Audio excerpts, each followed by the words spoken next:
आज दिनांक 2 एप्रिल रोजी पहाटे 4 ते 5 वाजेच्या दरम्यान आपल्या वडाळा पाथर्डी रोडवर पत्र्याचं शेड आणि गोडाऊन होतं. ते गोडाऊन तिथे अचानक 3 JCB आले आणि त्यांनी 10-15 मिनिटात ते सगळं पत्र्याचं शेड आणि गोडाऊन काढलं आणि तिथून पळून गेले.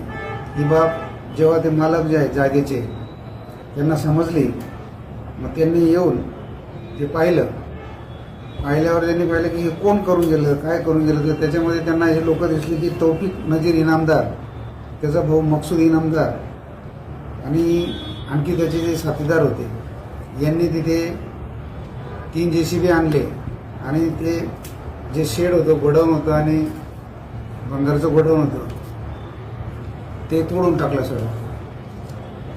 मग पोलीस स्टेशनला ते लोक आले, दोन्ही पार्ट्या आम्ही बोलवल्या. त्यांचे असे म्हणणं होतं की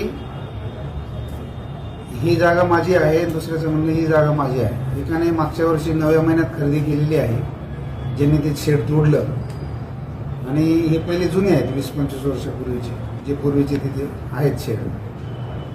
मग आम्ही चौकशी अंती असं दिसलं की यांनी बेकायदेशीररित्या हे तोडलेलं आहे म्हणून. आणि तिथे ज्यांनी जेव्हा तोडलं, अतिक्रमण, यांचं म्हणणं होतं की आम्हाला अतिक्रमण काढायचं होतं. मग ते जेव्हा तोडत असताना त्याचे नियम आहेत. जर अतिक्रमण आहे तर तिथे कोण आहेत, मध्ये माणूस आहेत का, प्राणी आहेत का, तिथे काही मौल्यवान चीजवस्तू आहे का, हे सगळं पाहून खात्री करून मग ते अतिक्रमण काढलं पाहिजे सांगून. आणि यांनी न सांगता अचानक येऊन ही केलेली घटना आहे, ही फार गंभीर घटना आहे. माननीय पोलीस आयुक्त साहेबांनी, श्री संदीप कर्णिक साहेबांनी याचे ह्या व्हिडिओ जेव्हा सोशल मीडियावर आले, ते काढलेले, तर त्यांनी स्ट्रिक्ट वॉर्निंग दिली की याच्यावर हे कोण करणारे आहेत, यांच्यावर सक्त कारवाई केली पाहिजे. मग आम्ही माहिती घेतली असता तिथे जे 5-6 मुलं म्हणजे माणसं तिथे झोपलेले पण होते, आतमध्ये काही शेळ्या पण होते तिथे. एक शेळी जखमी पण झालेली आहे. आणि हे JCBने काढल्यामुळे त्यांच्या अंगावरती JCB घालण्याचा यांनी प्रयत्न केला.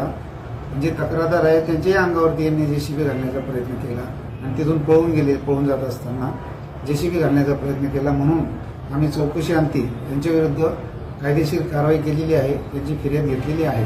आणि आता दोघांना ताब्यात घेतलेले आहे. तौफिक नजीर इनामदार आणि त्याचा भाऊ मकसूद इनामदार यांना आम्ही ताब्यात घेतलेला आहे.